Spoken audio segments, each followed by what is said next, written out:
The Story of Tittha, Jatakamala Tale number 25. The Buddha shared this story at Jetavana, inspired by an experience with a young monk who was a new disciple of Sariputta. A young man from a family of goldsmiths decided to renounce worldly life and join the monastic community, becoming a student of Sariputta.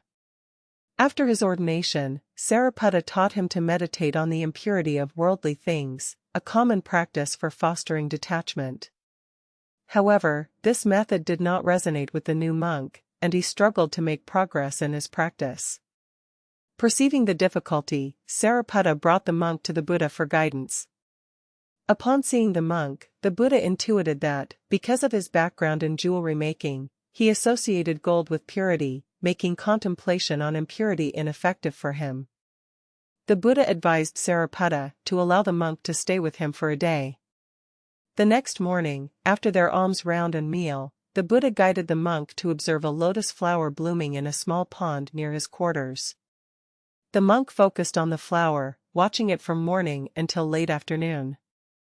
He observed that while the lotus was vibrant and full of life in the morning, it began to wither and lose its beauty by afternoon. This experience brought him insight into the impermanence of all things, leading him to profound understanding. By evening, Sariputta's disciple had reached full enlightenment and attained arhathood. Afterward, he returned to Sariputta's residence. The following day, this remarkable event was widely discussed among the monks.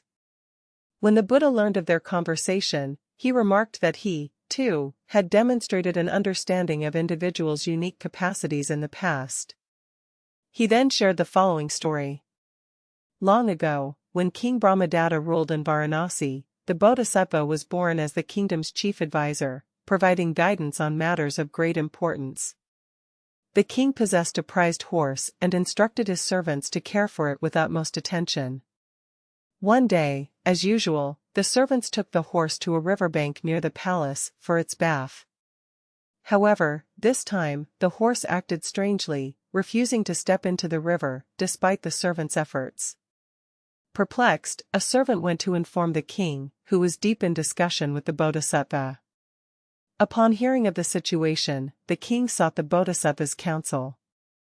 After reflecting, the Bodhisattva understood that the horse, being sensitive and proud, likely felt uncomfortable bathing in the same spot as other animals. He suggested to the servant, "Take the horse to a different riverbank, it is likely tired of this one." Following this advice, the servant led the horse to a new location along the river. The horse immediately relaxed and willingly entered the water. Delighted, the servant returned to the king to share the news.